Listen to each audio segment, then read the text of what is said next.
Working on my PowerSheets. Hello again, team. It's Jess or JashiiCorrin, and welcome back for my December PowerSheets check-in. Today we're going to be having a look at how my December tending list went and what's on my January tending list. As per usual, some parts we'll talk about more than others, some we'll just pass over quickly, but if at any point you wanted to pause the video and have a little bit of a snoop, please feel free to do so. So starting at the top, for my December tending list, my encouraging words, I again just used a sticker that said, "Let's do this." And my top priority for the month was to finish strong. Can't necessarily say that I did that, but I like the sentiment all the same. In terms of my monthly action items, I'm pretty pleased with how they turned out. We have a lot of full bars there. For the first one, I had setting up my 2020 PowerSheets. And of course that video is up now, it's linked in the cards above. It took ages to do, as it did the first time I did the prep. And I did only have a slight change in my goals, but more on that later. In terms of the decluttering of the kitchen, that one went well as well. We didn't really end up getting rid of a lot, but that's because we kind of did a bit of a declutter earlier in the year. But something really rewarding to come out of that was a bit more of an optimization of the space we do have. If you followed along with my Vlogmas series, you'll already have seen the before and after shots for that, but here they are again. The next one we had was to set up my 2020 bullet journal, and again, this one does have its own video, linked in the cards above. Despite watching what was probably hundreds of setup videos in the preparation for my setup, I did try and keep it relatively simple this year. Up next we had Vlogmas, and to be honest, I was a little bit apprehensive about doing Vlogmas to start with, but it ended up being a really enjoyable experience that I really think helped me get better at being in front of the camera and relaxing a bit. Plus it was kind of just fun to share a little bit of my life with you guys, and I think those videos are going to be a nice keepsake. Next we had spend time with friends, and this was done in a variety of different ways. So things like our Bujo Wednesday meetups, some birthday parties, time with mum and dad at the start of the month, and of course there was Christmas Day and New Year's Eve. Again, if you watched Vlogmas you would have seen most of this already, but here's a little video montage of the things I got up to. The next one I had was to try Audible. And although if we look at my habit tracker, it didn't happen very often, only roughly 6 times in the month of December, I did enjoy getting into the book that I was reading, which was Atomic Habits by James Clear. Although I haven't put it on any of my trackers for January, I have so far managed to read at least a little bit each day. The next one I had was to work on my holiday to-do list, and the little bit of progress I gave myself here was because I wrote the to-do list, but at this stage, I haven't yet actually checked anything off of it. I know I do need to make that a priority for January, because at the end of the month we'll be going back to school, and it would be nice to start the school year feeling prepared. And the last one of my monthly action items was to lose 1 kilogram. And I got 90% of the way through this one. I managed to lose 0.9 of a kilogram, which considering it was over the Christmas period, I think that's pretty good. Onto the weekly action items, these are another lot that I'm actually pretty pleased about my progress in. So the first one we had was chores. So for me that's things like doing my own laundry and making sure it gets put away, doing the towel washing for both our bath towels and our cleaning towels, cleaning our bathrooms, and washing our sheets. And although, as you can see on my tending list, it was nowhere near perfect, it was way better than it usually is. This is something I'm hoping to continue working on this year. Going alongside my goal of losing 1 kilogram, I also had my weekly weigh-ins. These usually happened every Monday, but also sometimes on other days of the week as well. The next one I had was to go, do, try, or make something new. Well, I coloured these in, so they obviously happened, but I really feel like I should have actually noted down somewhere what it was I was actually doing. I know one of these was certainly for vlogging, but we also had things like going to see a bunch of new movies, including Frozen 2, and Star Wars, and Jumanji. There was making paninis with Rachel and Jason as part of one of our Bujo Wednesday nights. Getting to use my new blender and food processor to make things like my Christmas cheese log, and then of course the new cocktails that I tried, which helped me find my love for the hot toddy. The next one I had was my weekly review. And again, if you guys checked in with Vlogmas, you'll know this was kind of a bit of a trial and error thing. You will have seen me look through some weekly review prompts that I found online, and then from that I made the set of prompts that I have in my everyday bullet journal. The last of my weekly action items were content tasks, and although some of these got done, there is still a lot of progress that needs to be made.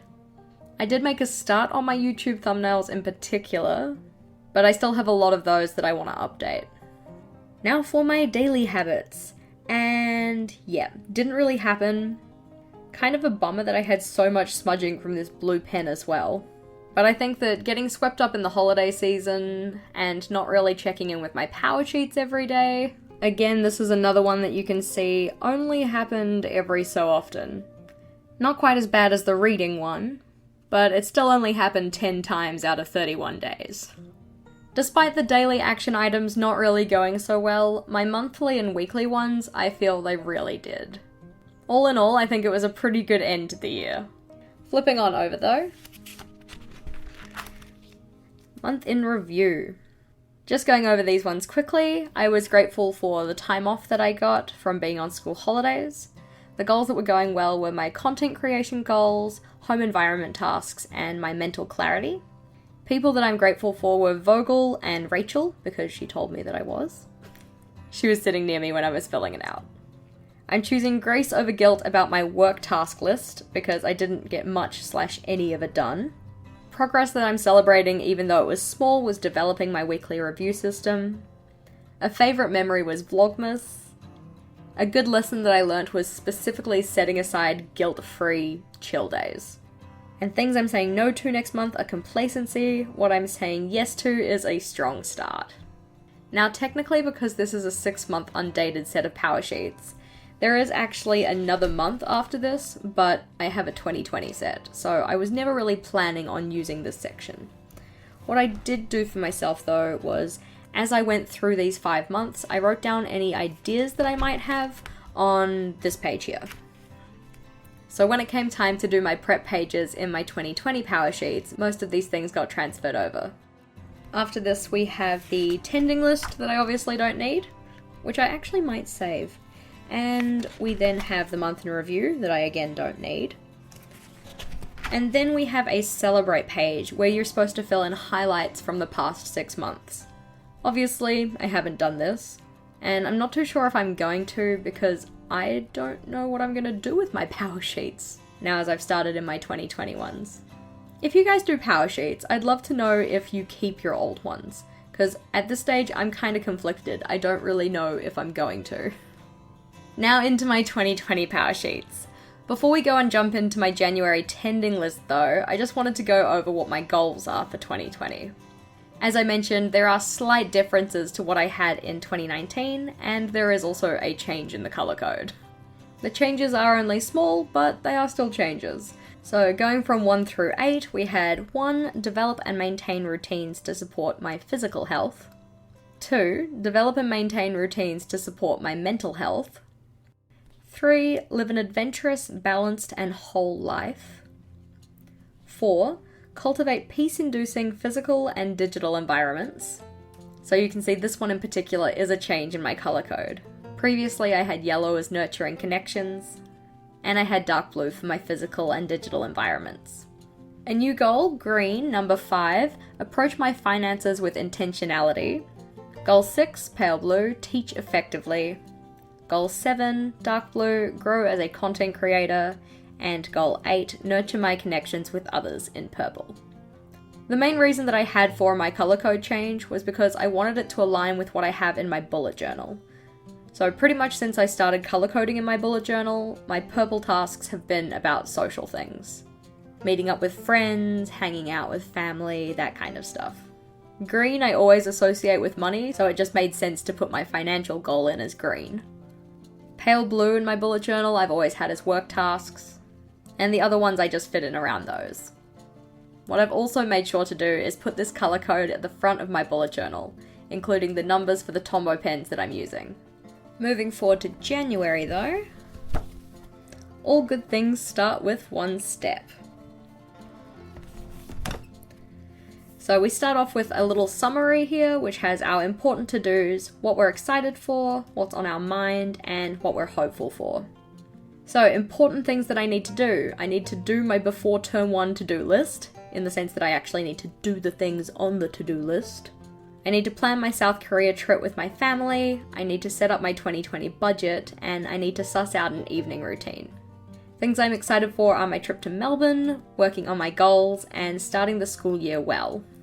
Things that I had on my mind were not being prepared for term 1, the fact that I keep overthinking what I'm writing in my PowerSheets, which is making it more time consuming than necessary, and then I spelt necessary really weirdly, so I just wrote spelling. In terms of things that I'm hopeful for though, I am hopeful that I start building routines that stick, that I start term 1 feeling prepared and refreshed, that I build on my successes from 2019, and that I don't overwhelm myself by trying to change too much at once. After this one, we have a new addition in the PowerSheets, which is a calendar view. It's a bit of a shame that it starts on a Sunday, because I like my calendars to start on a Monday. But it hasn't tripped me up too badly yet. For this one, I've just started to go in and write down some of the things that I know I have coming up, and I've color-coded those again with the same colors I'm using for each of my goals. After this, we just have a little bit of a tip sheet for making tending lists. I'm not going to read through these, but again, feel free to pause and take a snoop if you're interested.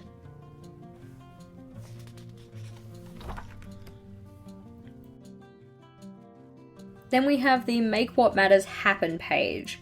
Now, I don't really think that I used this one the way you're kind of supposed to. It has 2 sections, so the goals that you want to focus on, and then your action ideas.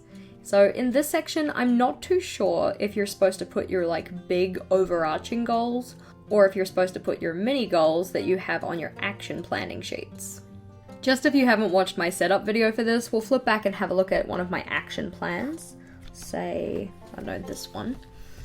So it has essentially all of the planning for your goal, and part of that is setting mini goals. So this is what I pulled out to put in here. So all of the goals that I've got for focusing on this month are from those mini goals. So I just wrote down what the mini goals are here, and then some of the things I can do to work on those mini goals. Not going to read through all of them. Again, if you want to pause and have a snoop, go for your life. Down the bottom here it then says you're supposed to simplify and prioritize, and then use that to set your goals. But because I only pulled through the specific things that I wanted to work on anyway, I didn't actually bother doing that step. Jumping over to my tending list though. So my encouraging words are slow progress is better than no progress. And this is the same quote that I put in my bullet journal. My top priority for the month is routines. So mainly doing chore routines and evening routines. In terms of my monthly action items, I have making a meal planning sheet, preparing my 2020 planners, which might seem like an odd goal considering I've already set up my PowerSheets and I've already made all the pages in my bullet journal for 2020, but this is mainly for populating my future log and also making sure that I set up my teacher planner. After this we have planning the South Korea trip, reviewing the chore roster, setting up a 2020 budget with limits, preparing for term 1, sorting out my thumbnails for YouTube, spending time with friends and family, and then I also put February tending list on here. For my weekly action items, I have weekly meal planning, doing my weekly review, doing my chores, don't forget, doing budgeting, weekly vlogs, and spending time with Vogel. That's not to say that I don't spend time with Vogel already, I just want to spend intentional time with Vogel, just the 2 of us. For my daily action items, I have get over 3,000 steps, which probably seems like a really sad goal. But I know that because one of my focuses for this month is doing my work tasks, I'm going to be spending a lot of time at my desk, and if I don't prompt myself to get up, it's not going to happen. I also have setting a daily intention, no work after 5 PM, and not spending any money on fast food. Now, those are all good and well, but my goal for the month was routines. And in particular, it was building an evening routine, so where's that? This one in particular I put in my bullet journal. So almost all of my habit tracker for the month of January is dedicated to building aspects that I want in an evening routine. Of the 16 habits that I have on my habit tracker, 12 of them are related to my evening routine. So you can see from my key here that I have getting up by 8 AM, taking my morning pill, filling out my bullet journal and my PowerSheets, taking my evening pill, tidying the kitchen, not having Coke after 7 PM. I know that that could be earlier, but baby steps here. Not having food after 8 PM, no screens after 9 PM. And when I say screens, I mainly mean television and computer because I'm still gonna use my phone. It's got my audiobook on it. Again, baby steps. After this, I have planning my next day, tidying my workspace, doing my oral care and skincare, spending some time for myself, so that's usually me reading, stretching, and then being in bed ready for sleep by 10:30 PM. The day I'm filming this is Friday the 3rd, and some parts have been going well. I have considerably more success so far in this than I had in pretty much any of my habits in December. I know that's just the motivation that comes with the first little bit of the new year, but I am really hoping that I can maintain these. I am very excited about my 2020 goals, and I hope that you guys are too. I'd really love to know what action steps you're taking in January to work towards yours. If you felt like sharing, please do put that in the comments below. Let's go crush 2020. Thank you for watching, team. If you liked today's video, please do make sure to give it a big thumbs up. And if you wanted to see more from me, feel free to go check out one of my other videos. Until next time, bye!